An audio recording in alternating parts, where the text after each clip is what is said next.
to me? Just give it to me. I need to use it to support. All right.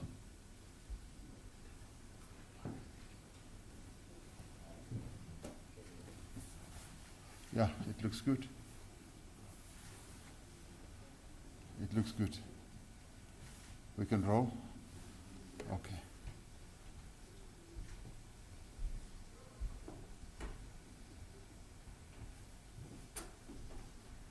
So the generals will be on both sides.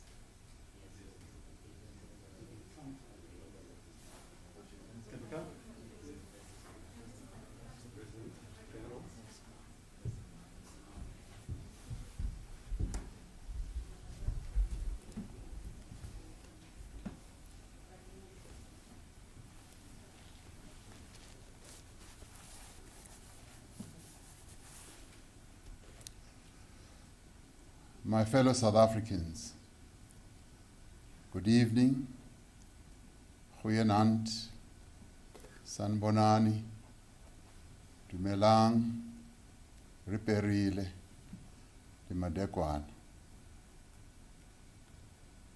Earlier today, I visited the areas of KwaMashu, Springfield, Mobeni, and Umlazi in KwaZulu-Natal.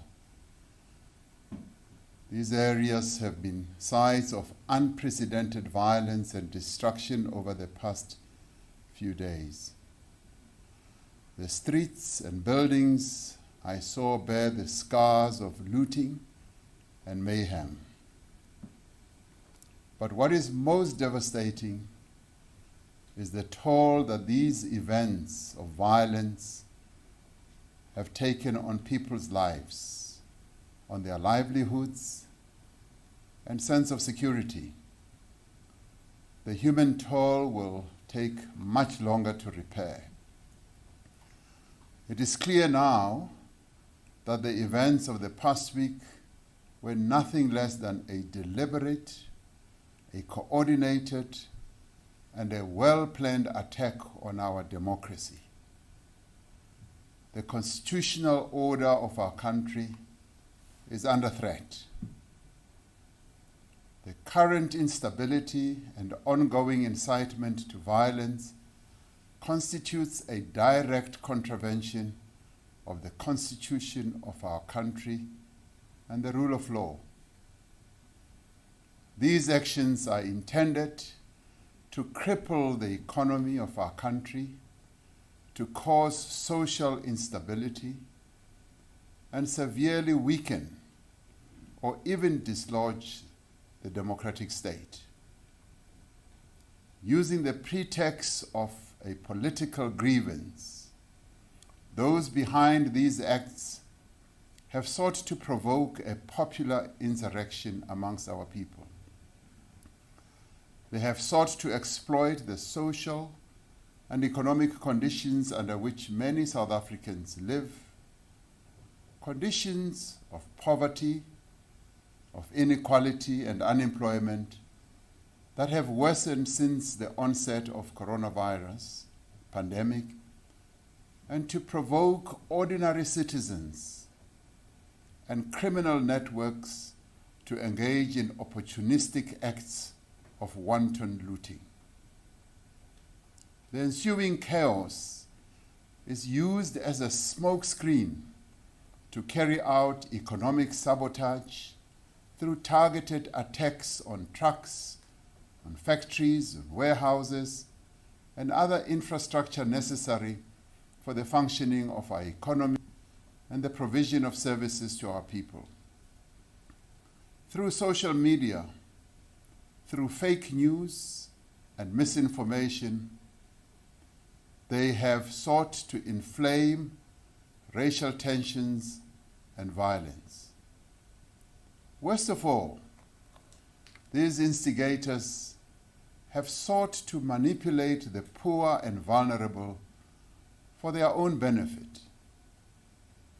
Yet, despite the widespread destruction, this attempted insurrection has failed.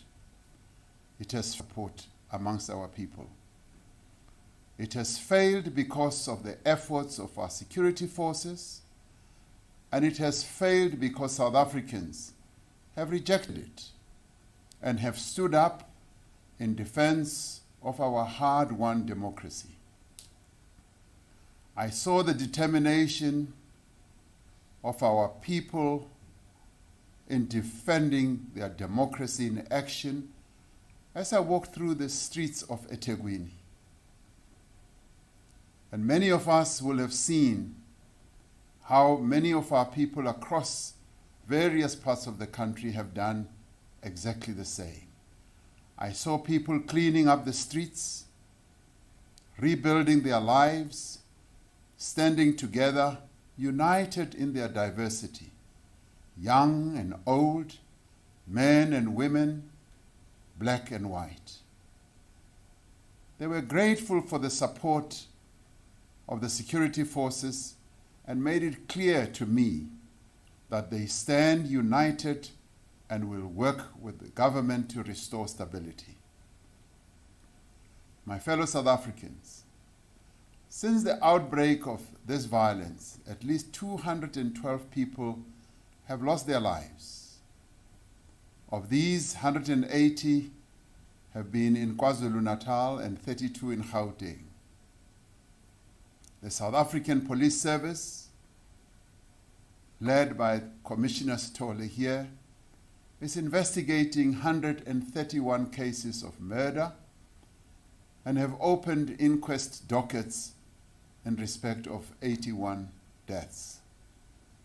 Our thoughts and prayers are with the families of those who have lost their lives to this senseless violence. This is a pain that no family and no community should have to endure. Since the unrest started, the National Joint Operational and Intelligence Structure has recorded over 118 incidents of public violence, arson, looting, and other unrest-related instances. These incidents were concentrated in Gauteng and KwaZulu-Natal. Since the height of the unrest on Monday and Tuesday, there's been a sharp decline in the number of incidents, and calm has returned and is returning to most of these areas. Over 2,550 people have been arrested in connection with the unrest, and special arrangements are being put in place to ensure that these cases are prioritized. The destruction of property and theft of goods has cost businesses, consumers, and the country as a whole billions and billions of rands. According to preliminary reports compiled by NetJoins, extensive damage has been caused to about 161 malls and shopping centers, 11 warehouses, 8 factories, and 161 liquor outlets and distributors. This does not include the damage caused to the roads and other infrastructure. Fellow South Africans, as this government, we must acknowledge that we were poorly prepared for an orchestrated campaign of public violence, destruction, and sabotage of this nature.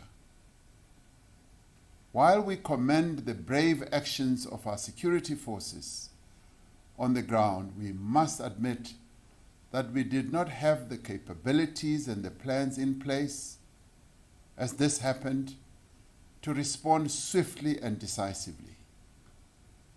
Our police were faced with a difficult situation and exercised commendable restraint to prevent any loss of life or further escalation. However, once additional security personnel were deployed, they were able to quickly restore calm to most areas that were affected. Once this crisis has passed, we will undertake a thorough and critical review of our preparedness and response to incidents such as these. For now, our priorities are, firstly, to stabilize the country, secondly, to secure essential supplies and infrastructure, thirdly, to provide relief and support recovery and rebuilding. Fourthly, to encourage the active efforts of citizens in defense of their lives, livelihoods, and democracy. To stabilize the country, we have massively increased the numbers of law enforcement and security personnel on the ground in Gauteng and KwaZulu-Natal. And we are also spreading them around to other parts of the country. I have authorized the deployment of 25,000 members of the South African National Defence Force, led by General Mapwanya, to support the work of the police. Of these, 10,000 are now on the ground, while the remaining forces are arriving in their respective areas of deployment over the course of this weekend. Steady progress is being made to secure our logistics infrastructure. The N3 freeway, which faced enormous challenges and difficulties between eThekwini and Gauteng, has been reopened, and security forces are in place to keep vital supply routes open. The security forces are working with business to ensure the safe transport of fuel, food, oxygen, pharmaceuticals, chemicals, and other critical supplies. Operations at the ports of Durban and Richards Bay are being restored to enable the resumption of exports and imports. Regulations have been issued in terms of the Competition Act to enable firms involved in the supply of essential goods to share information about the availability and demand for certain goods. This is to help prevent shortages of essential goods and promote the equitable distribution of scarce essential goods across the country. These measures will ensure that supply chains remain intact. I want to emphasize that there is no shortage of food or supplies in most parts of the country, and there is therefore no need to go on panic buying, because doing so will only worsen the situation. In addition to supporting the police in maintaining order, South African National Defence Force members have been deployed to key installations to protect them and commercial sites that are vital to the functioning of the economy and the uninterrupted provision of services to our citizens. Specialized units of our law enforcement agencies are working round the clock to locate and apprehend those responsible for planning and coordinating this violence. We will spare no effort in bringing those individuals to justice. I want to repeat, we will spare no effort in bringing those individuals to justice. My instruction to the Commissioner of Police and his officers is very clear on this. There have been calls from several quarters for the declaration of a state of emergency to contain this violence and destruction. These calls are understandable given the levels and extent of disorder.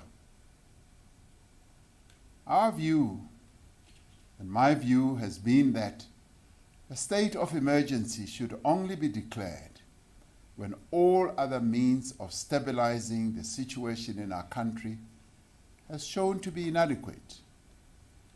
A state of emergency would allow a drastic limitation of the basic rights contained in our Constitution, which no responsible government would want to do unless it was absolutely necessary. For now, it is our firm view that the deployment of our security forces, working together with communities and social partners across the country, will be able to restore order and prevent further violence. We will extinguish the fires that are raging, and we will stamp out every last ember of this fire. We will identify and act against those who lit the flame, and those who spread it, and those who are still attempting to spread it. We will find those who have instigated this violence. They will be held accountable for their deeds, because we will not allow anyone in our country to destabilize the country and to get away with it. And we will not allow any person or any group, whoever they are, to challenge the authority of our democratically elected government. Because this is in the end a challenge to the people of South Africa. While our security forces are steadily establishing control on the ground, the effects of this violence will be felt by all South Africans in the days and weeks and months to come. I met a number of business leaders during my visit in KwaZulu-Natal, together with the Premier, Minister of Police, the Minister of Defense, and the Minister of State Security. And the business people told me that it will take them a few months to restore their businesses. The damage that has been done to vital economic infrastructure will, as they told me, take time to repair. This in turn will have an impact on the availability of food, fuel, medicine, and other supplies, not only in South Africa, but across the region. The violence and destruction has done enormous damage to our economy at a time when we are struggling to recover from the impact of the coronavirus pandemic.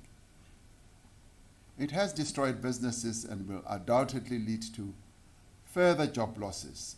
Ultimately, it will also deepen poverty and cause even greater hardship to millions of South Africans.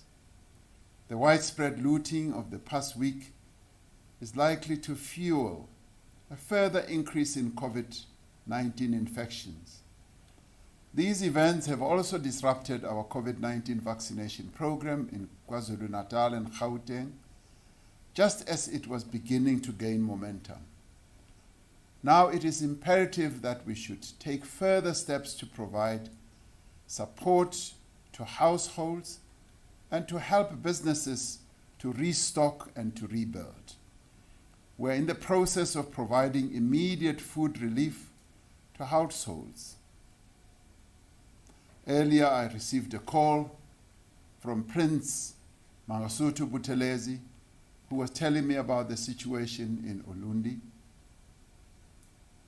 And we immediately promised him that we will be taking steps to ensure that the people who are lining up in Ulundi after the destruction of shops in Eshowe and other areas nearby had resulted in the shortage of food, and they were now lining up in Ulundi.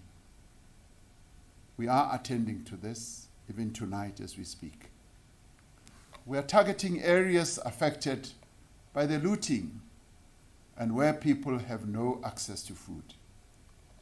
Provincial departments of social development and SASSA will use their remaining budget in the social relief of disaster program to provide support in the form of food parcels, cash, and food vouchers.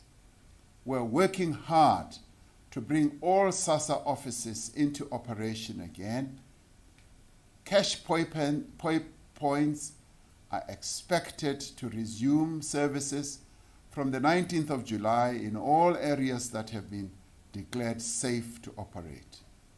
To assist with the immediate needs of affected communities, the Solidarity Fund has established a humanitarian crisis relief.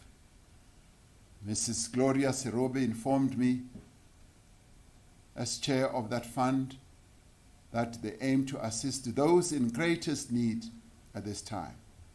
We are calling on all South Africans to support this fund. We appreciate the support of the many companies, the organizations, and faith-based groups that have already started providing support to families in distress. Social partners have been meeting to discuss a range of measures which can be implemented to provide immediate relief within our fiscal means. This includes the provision of emergency food relief and other assistance to those in greatest distress. We will also help our small businesses, including those in townships and rural areas, to heal the damage they have suffered. Our business people provide important goods and services in our communities, and we will help them to rebuild their businesses. A team in the Presidency and the National Treasury, as well as those who are leading the economic cluster in government, are hard at work to develop a comprehensive support package for Cabinet's consideration. We will be in a position to make a further announcement in this regard soon. In the short term, it is essential that we get the vaccination program back on track as soon as possible, and no effort will be spared in that regard, as we are now in a position to have more vaccines available so that this program can speed up. My fellow South Africans, while calm has returned to most of Gauteng and KwaZulu-Natal, the threat to our country and to our democracy remains present and real. Those responsible for organizing this campaign of violence and destruction have not all yet been apprehended, and their networks have not yet been dismantled. But we know who they are, and the police are on their tracks, and they've already identified them. We must therefore remain vigilant and resist any efforts to incite further violence. We welcome the unwavering support from religious, traditional, political, party, labor, and business leaders, many of whom I met during the course of this week. We applaud those individuals, organizations, and communities that have taken the initiative through peaceful means to restore calm and protect lives and property and infrastructure.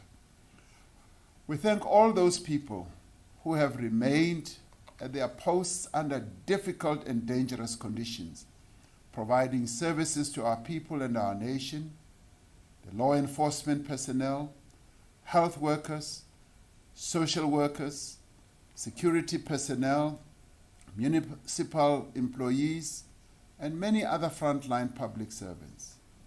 We also thank the journalists of our country who have been reporting on these events and bringing the news to South Africans as they've been unfolding, helping to ensure that South Africans are informed and empowered. And I've watched many of them getting into very dangerous situations so that we may all be informed. We call on communities across the country to work with the police through community policing forums. We have found that these policing forums work extremely well, particularly at a time like this. And many of them have been functioning to good effect. No person should take the law into their own hands. We must guard against vigilantism and anything that could inflame tensions, racial or otherwise, further. We call on all South Africans to encourage calm and restraint, to desist from sharing false information, and to report any incidents of violence to the police immediately.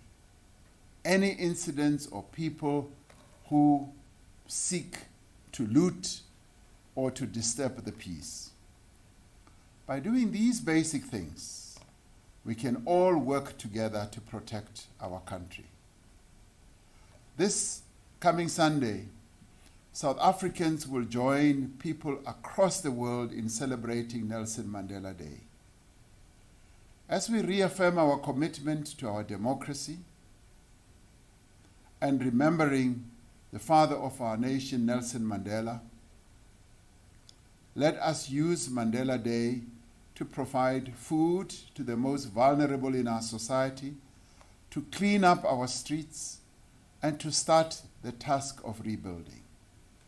My wish is that this cleaning up campaign that has been sparked off by cleaning up the mess of this violent week can become a continuous process in our country where we all work together to clean up our country so that we can emulate other countries, even on our continent, that have clean streets, where people work together on set days of the month, of the week, to clean up their neighborhoods, to clean up their country.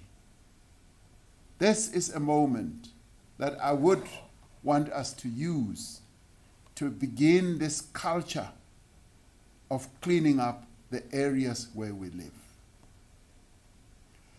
While security forces are essential to restoring order and stability, this assault on our democracy will ultimately fail because the people of South Africa will not allow it. If we stand together, no insurrection or violence in this country will succeed. We are engaged in a struggle to defend our democracy, to defend our constitution, to defend our livelihoods and our safety. This is not a battle that we can afford to lose.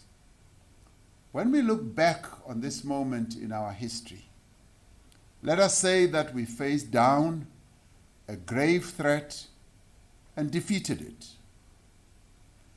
Let us bear witness to the strength and the endurance of our democracy, not its downfall. Let us speak of the triumph of our Constitution, not its destruction. We will never allow this great project of humanity that is so lauded and praised all over the world, our South African democracy, to fail. Lastly, I wish to pass condolences to some South Africans who have passed away in the recent past few days. Inkosi Mahlangu, the chairperson of the National House of Traditional Leaders, passed away. Tsepo Chola, one of our most outstanding artists. Dr. Ben Ngubane, former KwaZulu-Natal Premier. Aubrey Mokoena, who was the head of the Release Mandela campaign and a former MP, passed away. Kehla Mthembu, a leading businessman and a friend. Dr. Sam Gulube, the former Secretary of Defense, just recently retired. Jeff Makubu, Mayor of Johannesburg. Dr. Vengard Mkhosana, the former Director General of Labour, Michael Zuma, the younger brother of former President Jacob Zuma. We pass our condolences to their families, and may they all rest in peace. May God bless South Africa and continue to protect her people. I thank you.